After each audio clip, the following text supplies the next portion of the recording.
cross and the crown, or the crown and the cross, whatever, but talking about what God wants. And these are people who are actually physically with Jesus and trying to figure out when he does all this stuff that we study and study and study. Well, they hear Jesus say it, and they're right there living it and trying to figure out what in the world does he mean. Well, one of the things I read where Jesus was talking about breaking up families and the things he said, and this guy pops in his mind, well, that's what Jesus wants us to do, is love him more than anything else.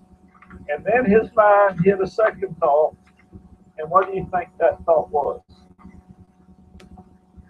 And that thought was, no, that's what Jesus requires us to do. And that's the big thing. We always talk what Jesus wants from us.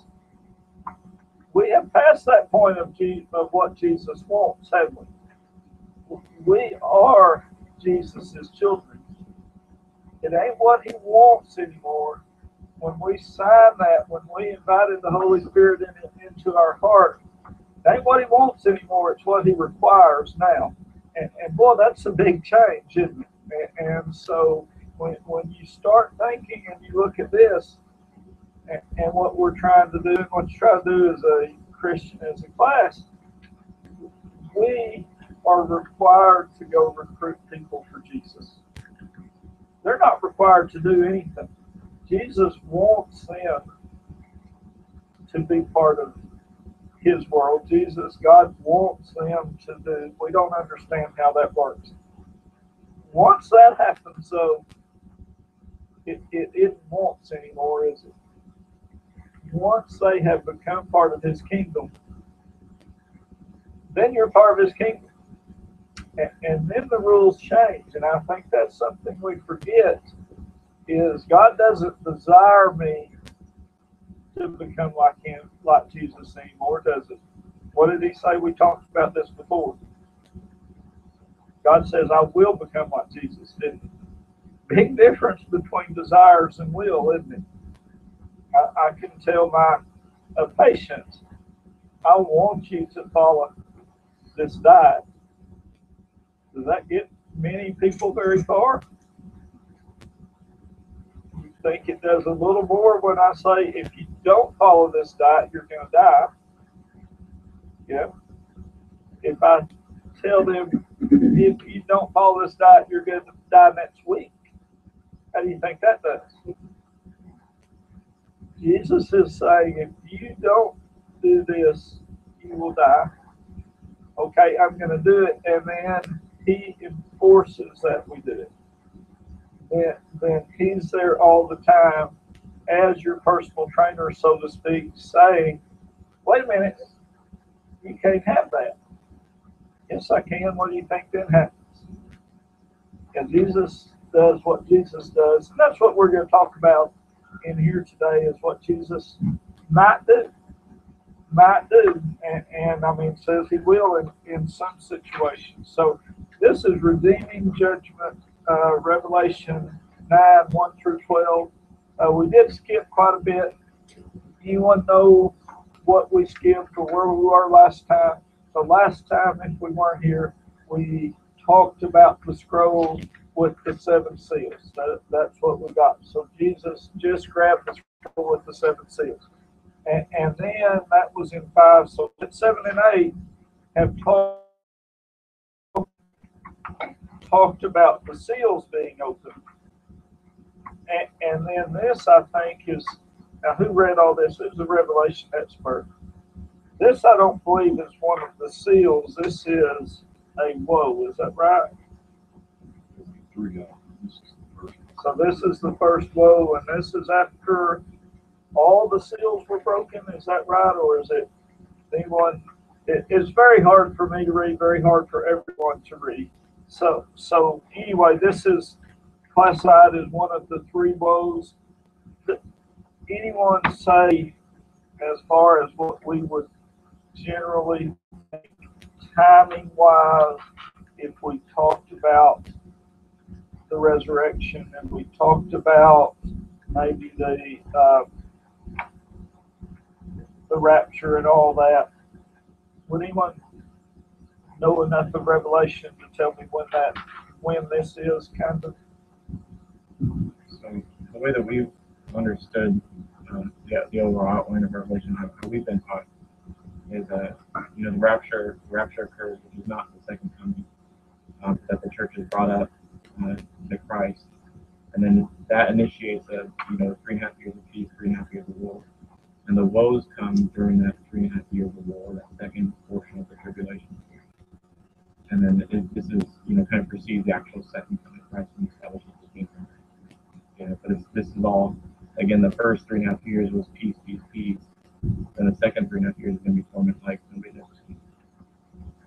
So this is what about the seals and those judgments? And some of those were pretty harsh. Is that? And the seals kind of started the first three. I mean, we say peace, but it's kind of false peace because the Antichrist, if you will, is establishing his dominion at that point. And so, like the first seal, I think, said, the white horse with the bow, and he set about to conquer a fourth of the earth. Well, my Bible mentioned that as a false prophet, or perhaps the Antichrist himself. And so each one of them, as they go, then you got the red horse, which will be war, which kind of destroys the end of the peace there. But this is still before the actual woes take place. The black horse was famine, like the pale horse is death. Then you get into, there was one, the fifth seal, I think, was the martyrs, that God says, hold on a little bit longer. Yeah, it's rough, it's going to get worse, but stay just a little bit longer. These are the ones that are, and I'm not sure here, I guess these are the people that have actually died for Christ, and they're waiting for the second coming so that they can rise up again, and he tells them to wait a little bit more. And then you get into the sixth seal, I think, was these earthquakes and stuff. So you have natural disasters and everything. And then the seventh seal is when you're preparing now for the angels blow their trumpets and stuff, and then Jesus comes to declare what's going to happen with this. Now we get into chapter 9 here with the woes, and so this is what's going to happen next, and so the judgment's going to start. And the woes are specifically targeted to non-believers. Whereas those four horsemen are kind of everybody's up. Right. And that's one of the things that the commentary made point. This first one specifically targeted at people and specifically at unbelievers. So the other one, I'm going to destroy a fourth of what's in the ocean. Clearly, that's going to have a large impact on people living off the ocean. However, it wasn't directly attacking people, and so I'm going to blot out the sun, or I'm going to. So that's one of the things it said is this kind of the first thing directed specifically at people, and we're going to talk about it again.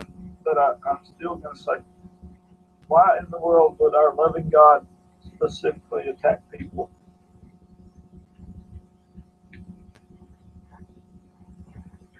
So That's he's patient and compassionate, and he's tried and he's tried and he's tried, and finally, okay, you had your chance.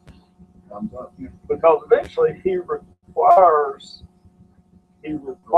obedience, doesn't he? And we talk about our loving God, and he is very loving.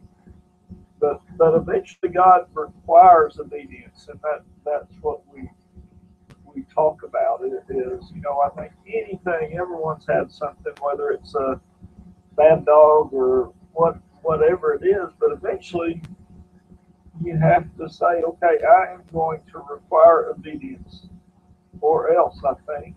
And we would say, then what is else? Well, that's what we're fixing to see from God is what is else. Isn't that right? But, looking at it from a different point of view, he is a loving God for giving us kind of like a heads up. Because he could be say, none of this was written down. Oh, surprise, boom, here it is. And then you could ask that question. Okay, how come you didn't give us a heads up? Now we know what's coming. And then before That's a loving God. before we start reading, just try to clear up for those. The other thing that's very difficult, and I've said before, I like the Left Behind series. The Left Behind series portrays this all as real, not as visualizations or not as, well, this might mean this, might mean that. It's literal. And I think that's something you really have to think about, is in what vein is this written. It is not clear, so it can be any. I think we can see from the Bible, it could be all. It could be literal and not literal. I mean, we just don't know that. But I think you kind of have to figure out how you want to read it. Are you going to take everything and say, well, it didn't mean this, it meant that? Or are you going to read it as it is? You're going to try. So I think that's something, I don't know how it's written. I think most of us would have been taught that it is not literal. Think that's right? That's not what I mean, it's not a metaphor. I don't believe it's a metaphor. I think it is literal. Well, it says every word in the book we can stand on because it's true. I'm going to believe it. And it is true. Whether it's true to mean a locust has a face like a man and a tail like a scorpion and all that would be the question. A lot of Bible scholars would say, oh no, that doesn't mean that, that means this. And so it's not whether this is true. It's whether Jesus uses talks about one thing like he did with parables to mean something else. Well, if it was just a locust, the way they look, it wouldn't mean as much. But this is going to be a locust that God sent. Mm-hmm. And yes, I believe in that place like that. So most of y'all then would say this is literal, not just symbology or whatever. Is that right?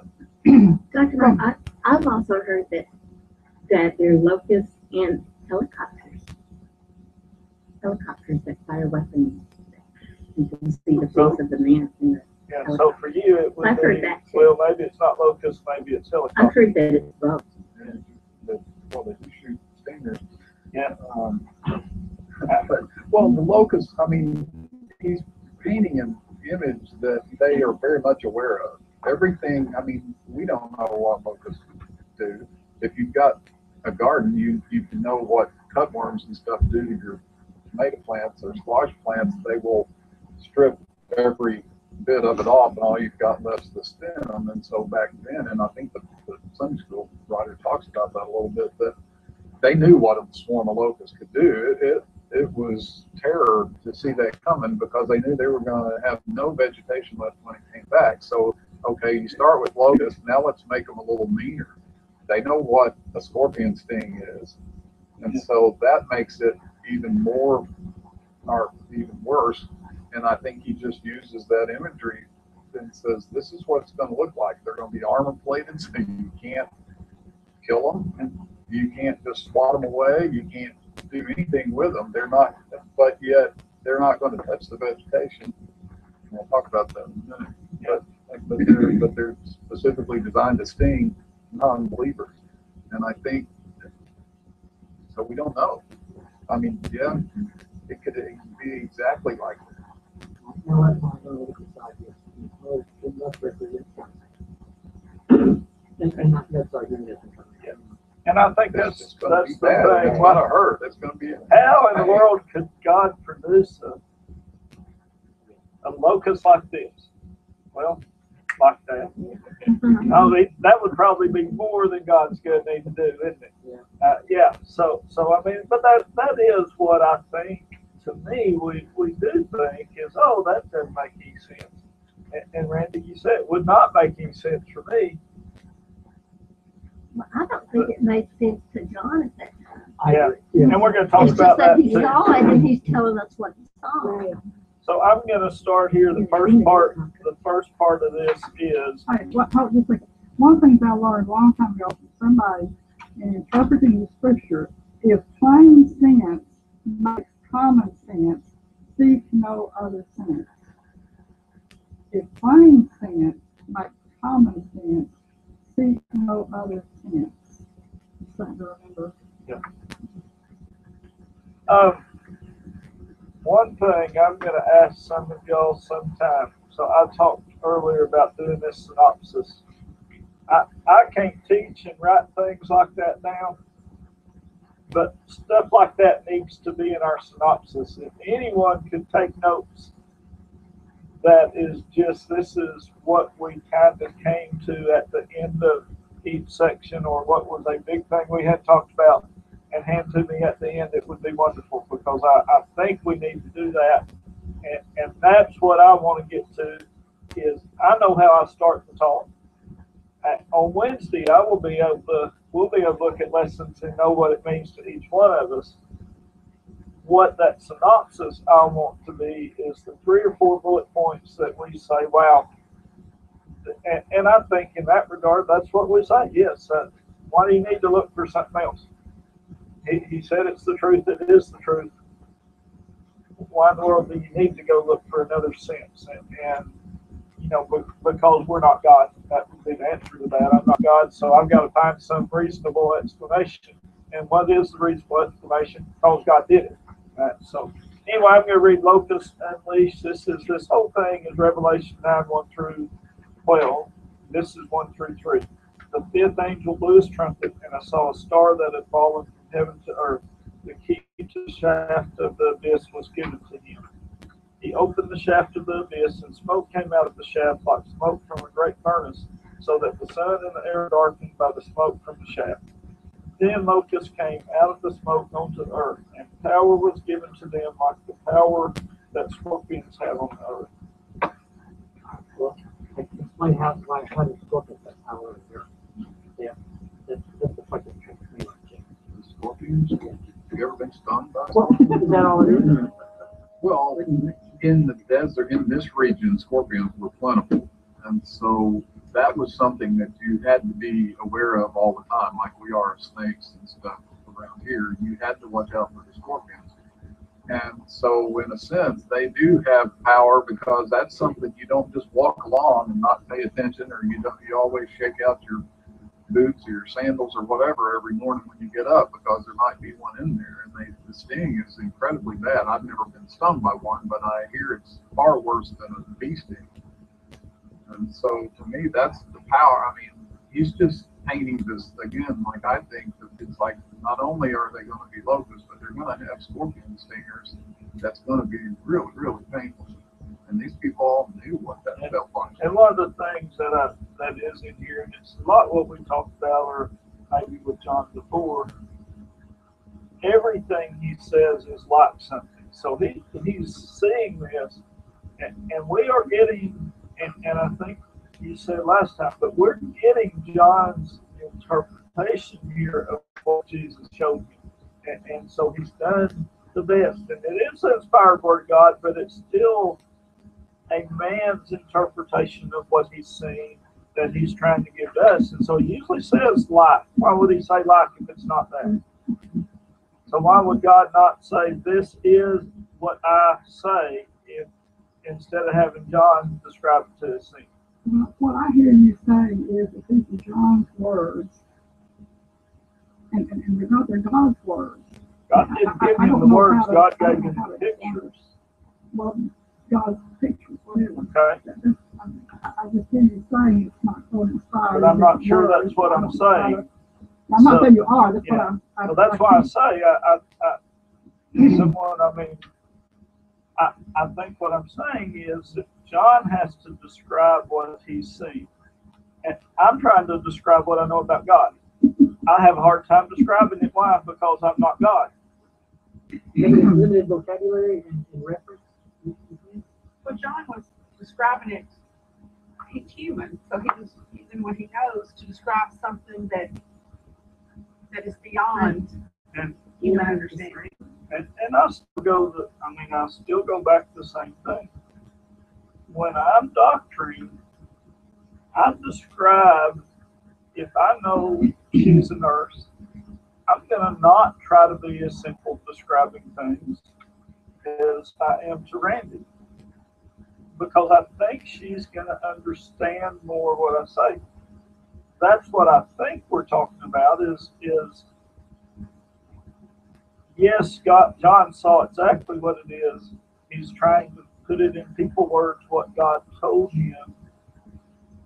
And it's coming out good. And it is what's there. So don't interpret to say what John sees is not what's there. What John sees is exactly what's there. What he describes is exactly what's there. It is that all that is there. Because I say again, you see this arm broke. Okay, you're going to say that arm's broke, aren't you? I'm going to say, well, the radius and ulnar broke mid shaft, and it's probably angulated this far and it's deviated this far. Only because I know what it means to me. Anyway, I think it is the Holy Inspired Word of God, and so I think that's where we talk. So, nevertheless, what I asked. So, what is the abyss? Yeah, and I have difficulty with that because he's trying to describe the angel is carrying the key to this abyss. Why do you need a key? To open this shaft. And I'm trying to visualize this too. Because otherwise somebody else had already opened it and then he got out of it. I guess, but yeah, what is this? Yeah, where is that? I don't know. The hole. It's just a big hole. Where does it go to? It's a big hole.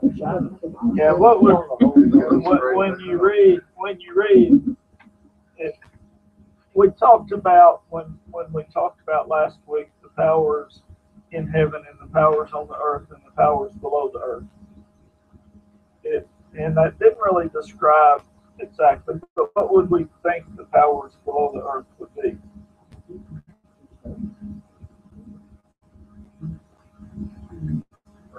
His minions, because he's not there right now, he's on the earth, but he will be there eventually. I mean, it's the same abyss, I think, that Christ is going to throw him into. So, when God cast Satan and a third of the angels out of heaven, back in Genesis, and some of those were his demons, I guess, or his minions. And perhaps they were bad enough that God was not going to let them loose on the earth, and they're down in this thing until the time is that he wants to. So we would think at least, would we kind of agree or think that the abyss somehow is related to Satan's power? Does that sound right? Whatever it is, I think. Okay. So it would be light, it would be dark. So the abyss, we could say the abyss is dark as Christ is light, right? And so then he opened the shaft of the abyss and smoke came out, and so that it darkened the sun and the air was darkened by the smoke. That's a lot. And then the locusts came out. So where did the locusts come from?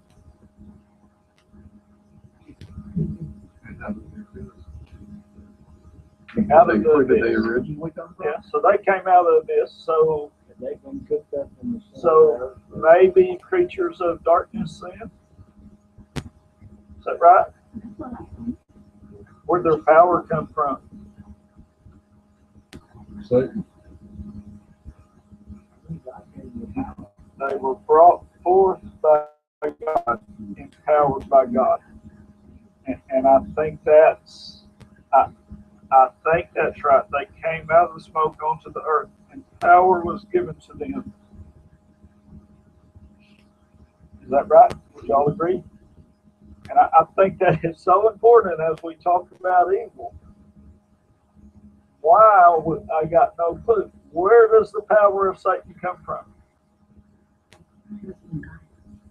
Boy. Right? He has no power. I think that is so tough to grab, but I think you have to grab that. These things come out of the abyss. Who gave them the power? God gave them that power, I think. Now again, Oh, he did. Absolutely. He's the one that had the whole open up. so that's where I mean, I'm gonna say if I was John, he gave them power like I don't know. Why does he give them that power? Who knows? Huh? You say, why did he do that? Yeah, I mean, but that's what, and I think that's why we have such a hard time with this. So God's going to bring these things and give them. It's a lot easier if we say these evil creatures came out and carried on with the power Satan gave them.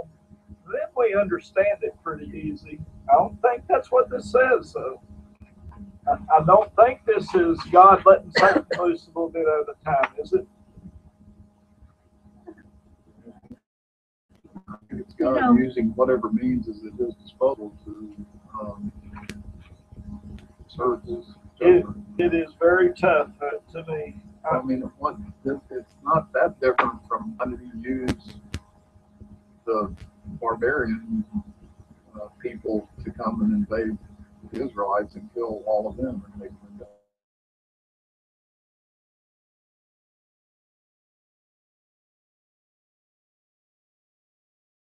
Whatever means at his disposal. Because he demands obedience. Where all the flies come from. Yeah. You need it when you get there. So the next part of this is pretty cool, I think. So these critters were let loose. And again, I'm going to go back because if you study Revelation, you will read a lot of things where you will say, oh, that is symbolic for the hordes, or that's symbolic for whatever. And it might be. However, I think I have to see it as literal. And I think so much as we see in the Bible, it can mean 100 different things. I've heard people say that this smoke from the great furnace. I've heard this interpreted from people saying this is a worldwide volcanic eruption. I think It doesn't have to be, but I think it's what you said a while ago, though, Gene, where you have to be very careful is to say, well, it doesn't mean what you read, it means that. That's where I think I won't say be very careful. I think you just have to say, boy, that goes towards heresy. When you say it does not mean what you just read, it means something. Well, okay, let's white out that little part of the Bible and write our own little interpretation in it. You know, the message would be, or any of the paraphrases. Well, it didn't mean this, it means that, so I'm going to change. So I think you have to see it means exactly what it says. Might it refer to some other event? It might. It might, but it does not make false what's there. And so if you have to make what's there false to make something that's true, then that's the false teachers, would you say?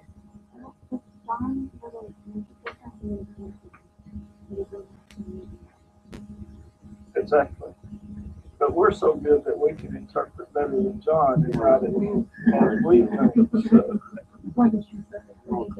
she said if John had been it different, he would have wrote it different. yeah, what John meant to say.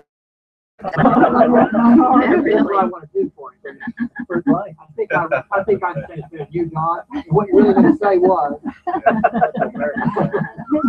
That'd be pretty presumptuous.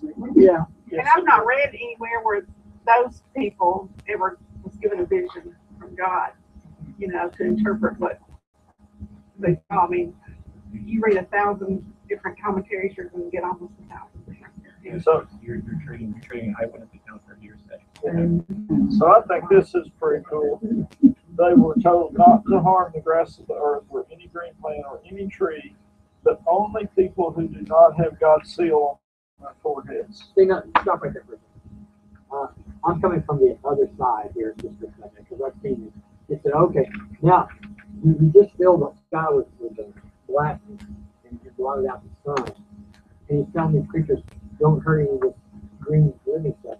Well, it's going to die anyway. I'm looking at this and I'm trying to think like sequentially like what's going on, you know, and it's really interesting. And then so I'm listening to everyone's kind of feedback on this, and I'm just going step by step. So I'm seeing like the fifth angel blew his trumpet. You know, then succeeding that was a star falls from heaven to earth.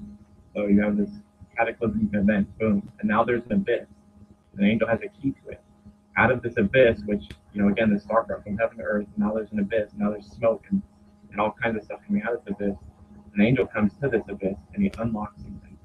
And then something comes out of this abyss. You know what I mean? And just like God created the fish for Jonah, you know, it could be that this is something conceived in heaven, sent from heaven to earth in one specific spot that's allowed to be unleashed. You know, and so that blotting of the sun and all that may be like a huge cataclysmic event, or maybe one eyesight event that was something sent for a specific purpose. Kind of similar as I thought was funny, not funny, whatever. Christopher had a group from his church in Fayetteville had gone to Ecuador for a mission trip. They tried to come home yesterday, but they couldn't leave because the volcano was erupted and there was too much ash for them to fly through. So I'm thinking, we hope that volcano was, so yeah, we'd let you go, but you might wreck on the way out. So you're just going to sit here till the volcano gets here, you know? I mean, anyway. So who are the people that are protected? The Jews that had been saved. Huh? The Jews that had been saved. Right. Is that all that had the seal at that point? At that point, yes. Because we will be in heaven. More than likely, most of the Christians even martyred. Remember the 144,000 So that witnesses that came led them to the Lord. So I'm gonna ask a different way then. Who were they not? So if they can't get anyone who has God's seal, who else was there that they could get? Who else were who were the locusts allowed to attack? The unbelievers. The unbelievers that were still alive And how were they marked? with the mark of the beast. With the mark of the beast. Everyone on earth at this time is marked, aren't they? And one way or the other. They have the seal or they have the beast. That's it. Is that right? Okay. So again, very specific. You have the seal. I'm going to read this next part. I want us to get to what happens after this, which we're not studying, but we're going to study. So anyway, so the next part says death assault. This is 5 and 6. They were not permitted to kill them, but were to torment them for 5 months. Them being those with mark of the beast. Their torment is like the torment caused by a scorpion when it strikes a man. In those days, people will seek death and will not find it. They will long to die, but death will flee from them. That's pretty tough. Yeah. Scorpions don't carry one. Remember scorpions, right? They didn't see you. So we talked about before, why would God make people suffer so bad they want to die?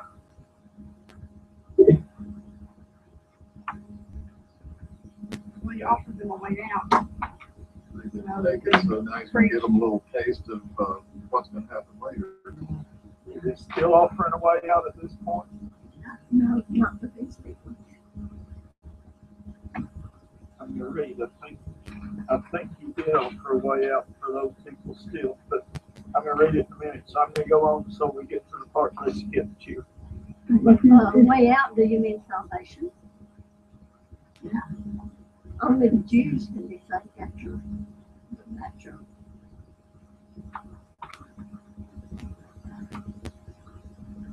What about the Left Behind? So you don't believe that book at all? I got to a point and I thought, this is not right. This is not scripture. and I stopped reading.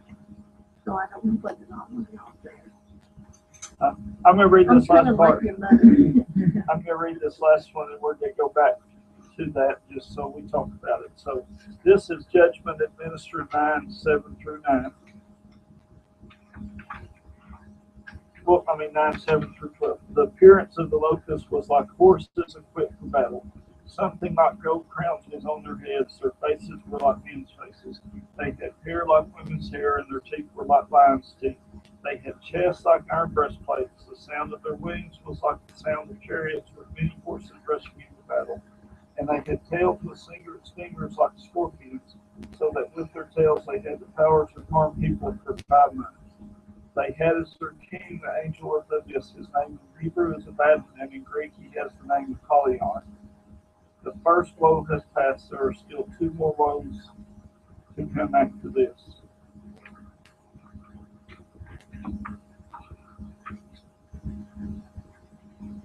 So again, I think John described the where we can have a good look of what he thought, of what they look like for him, not what he thought they looked like. Could there be symbolism too? Could there be helicopters with men there as well? Yeah, there could be. I'm going to say there's going to be critters that look like this, and we're going to, if you're there, it's probably a bad time for you. Then it said, they had power to harm people for 5 months. Why would there be a limitation there?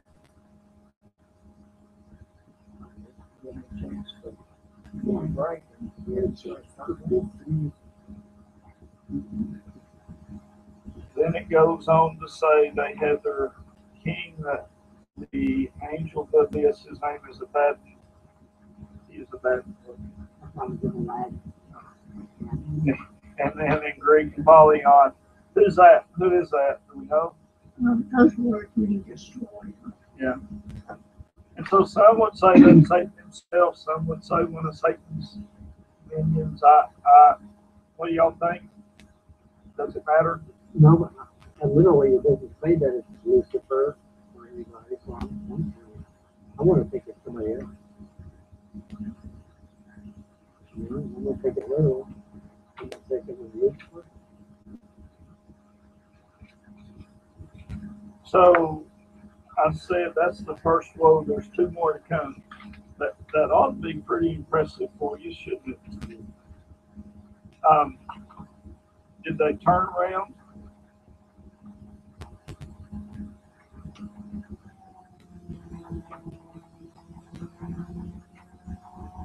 Did they turn around? The people that were attacked here. If you go down to verse 20 and 21, Yeah. that's 2 of the most astounding verses in the Bible. And that's it. So the rest of mankind who not these plagues did not repent of the work of their hand, so as not to worship demons and the idols of gold and of silver and of brass and of stone and of wood, which can neither see nor hear nor walk. And they did not repent of their murders, nor of their sorceries, nor of their immorality, nor of their thefts. So she is right. Did they? Was anyone saved after this? No. Did they have? Possibly.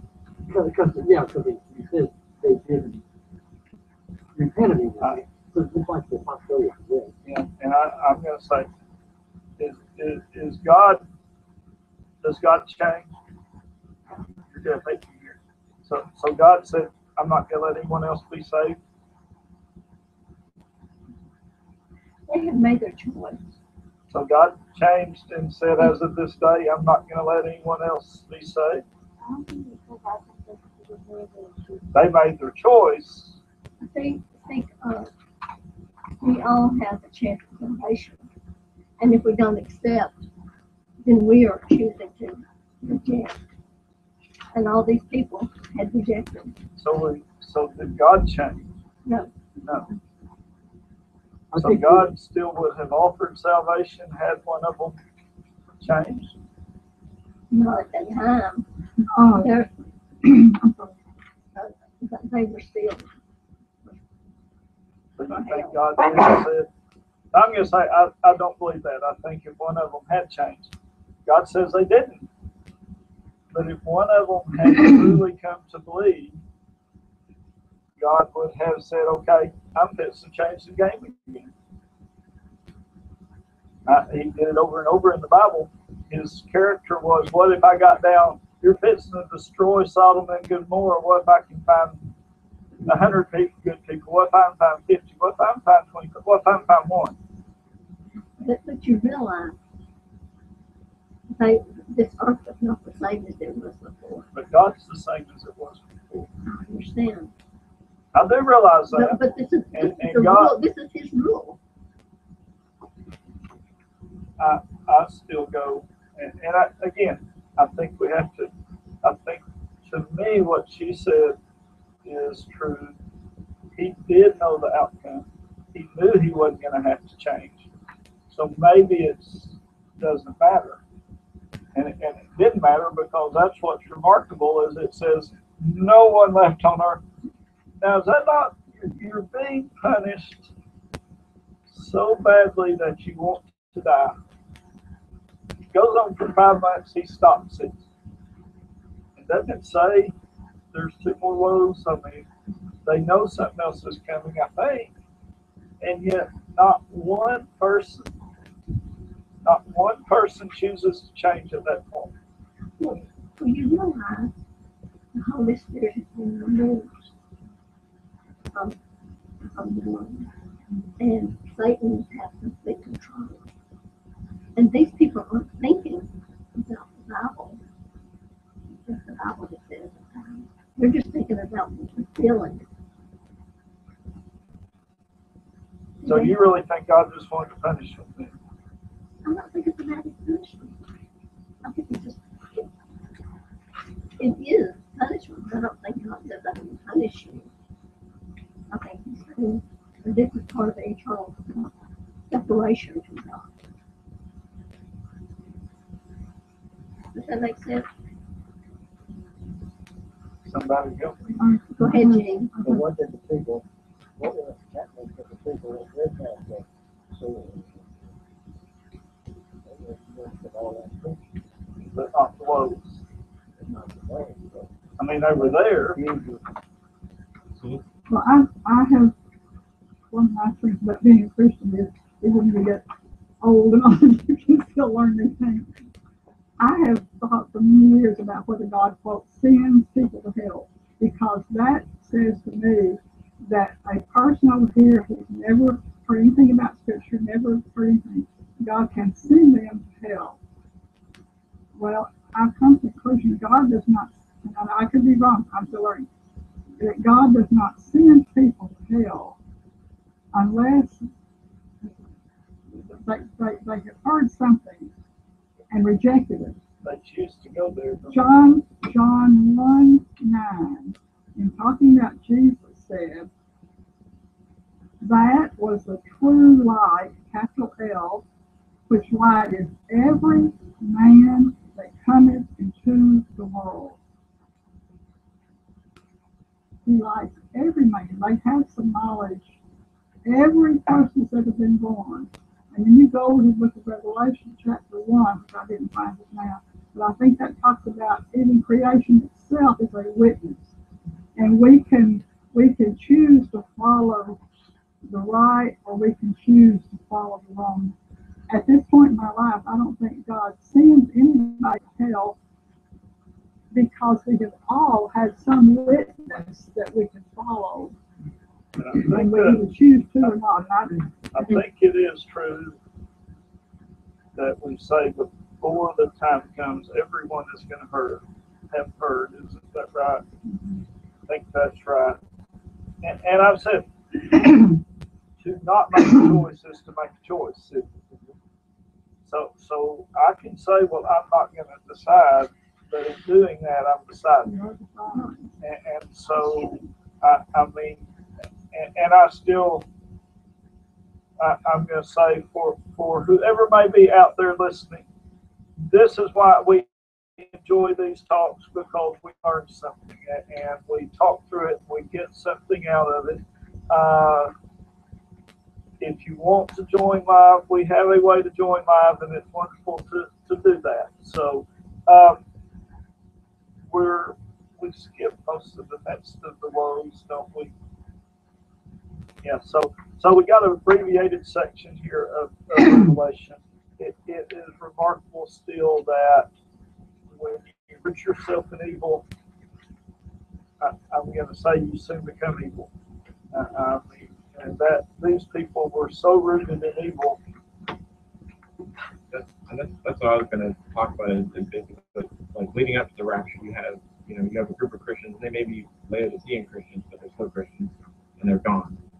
And then post rapture, you've got a group of Christians who now their faith is costing them, and they're coming to faith, really at an expense, their own lives for the most part, And at that point, when all is said and done, the group that's left, the group that's rejected through all that, we've heard repeatedly, and then seen the miracles of that from the two prophets, and as well as the 142,000 and everything else. Now these people are so hard-hearted that this could be all that's left. And God's like, look, I've given you everything I've got, and so far the carrot and the wooing hasn't worked. Let's try this. And then again, in a sense, he's able to be true to both his word and his nature at one time, which is kind of almost a sleight of hand. So he's like, hey, I'm going to do this. I'm going to know it's not going to work, but I'm going to do it anyway because I'm true to myself, and I've tried the love, and now we're going to try the judgment. And I think it's really kind of that. And to be honest with you, I don't look at it as being harsh. It's just, again, it's a testament of just the grace of God. And the singleness of God, I think you said, of the fact that God never changes and hasn't changed. And even when you look at this and you say, boy, God's changed, he hasn't, has he? Yeah. One thing that Revelation 9 verse 5, 6 says, in those days shall men seek death, and shall not find it, and shall desire to die, and death shall flee from them.